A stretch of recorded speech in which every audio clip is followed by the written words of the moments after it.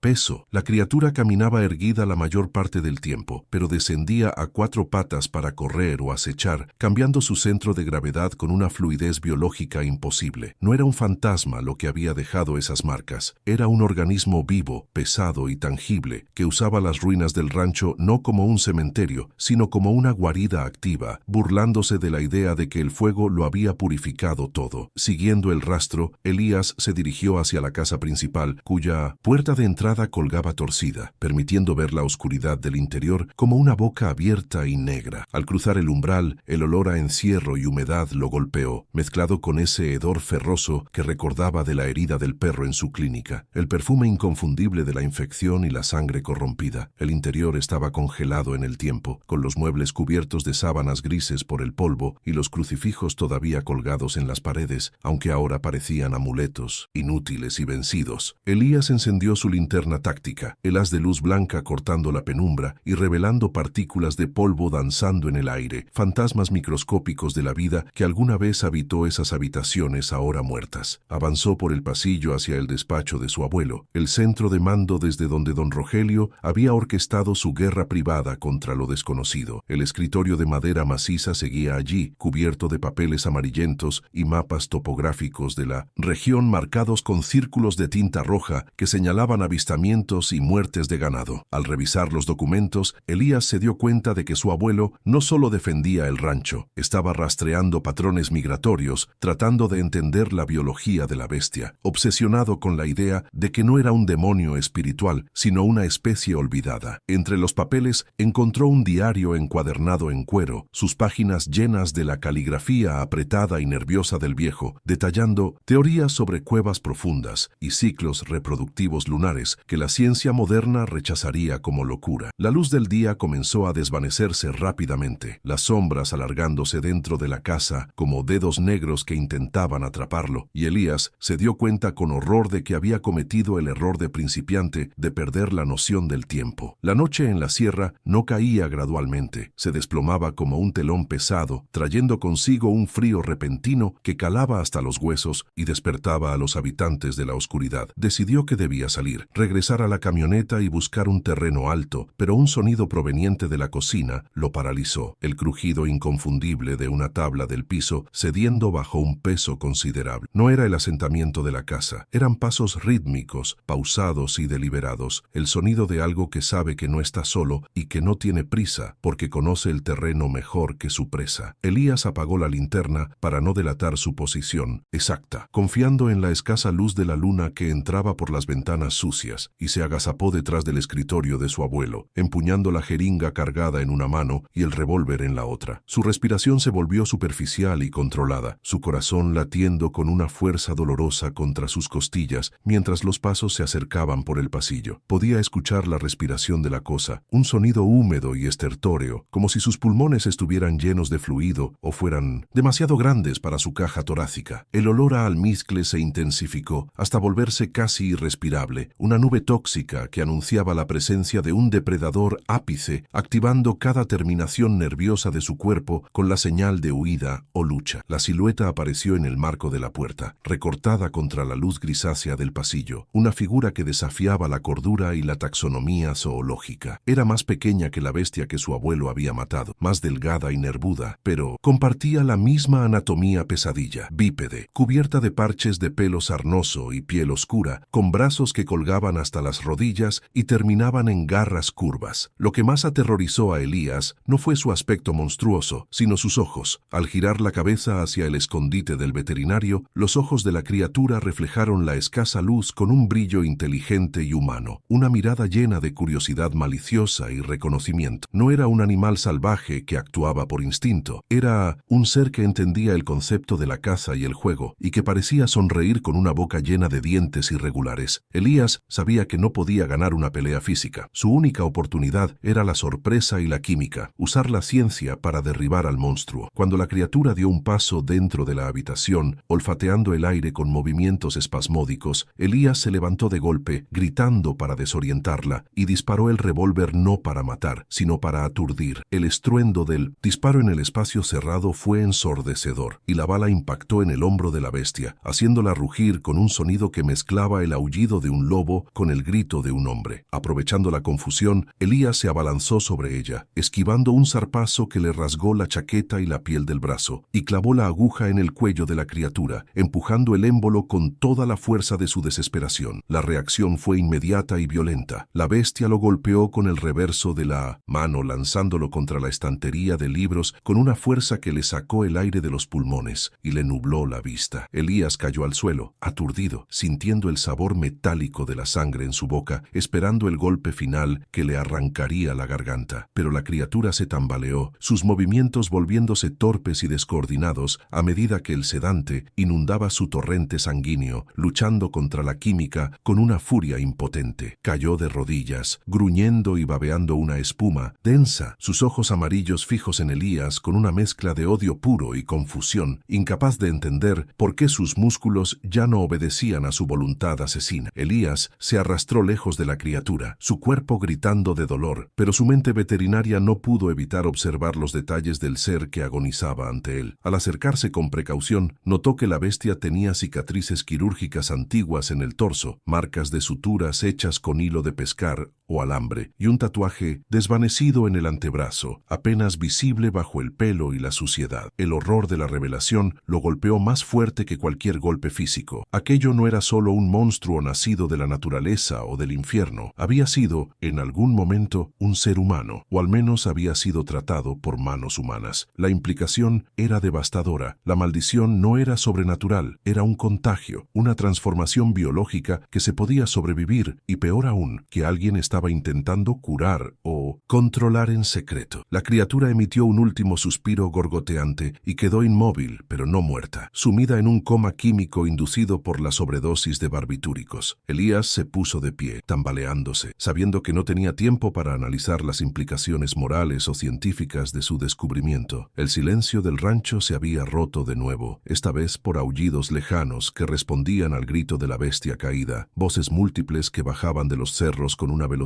aterradora. No era un ejemplar solitario, era parte de una manada, una comunidad oculta en las entrañas de la sierra que ahora venía a reclamar a uno de los suyos o a vengarse del intruso que se había atrevido a lastimar. Corrió hacia la camioneta con la desesperación de un animal acorralado, ignorando el dolor en su brazo y el terror que amenazaba con paralizar sus piernas. Al salir de la casa, vio sombras moviéndose entre los mezquites, ojos brillantes que lo observaban desde la oscuridad, rodeando el perímetro con tácticas militares de flanqueo. Disparó los últimos cartuchos del revólver al aire para crear una barrera de ruido y se lanzó dentro del vehículo, encendiendo el motor con manos temblorosas y manchadas de su propia sangre. Aceleró a fondo, las llantas patinando en la tierra suelta antes de encontrar tracción, y salió disparado hacia el portón, golpeando la estructura metálica con el parachoques en su huida frenética. Mientras se alejaba por el camino de terracería, mirando por el retrovisor, vio cómo las sombras convergían sobre la casa, una marea oscura que reclamaba de nuevo su territorio. No lo siguieron, no hacía falta. Habían visto su rostro, habían olido su miedo y su sangre, y ahora sabían que él sabía. Elías condujo hacia la ciudad llorando en silencio, no por el dolor de sus heridas, sino por la certeza absoluta de que el mundo era un lugar mucho más oscuro de lo que nadie se atrevía a imaginar. Había ido buscando cerrar un ciclo, matar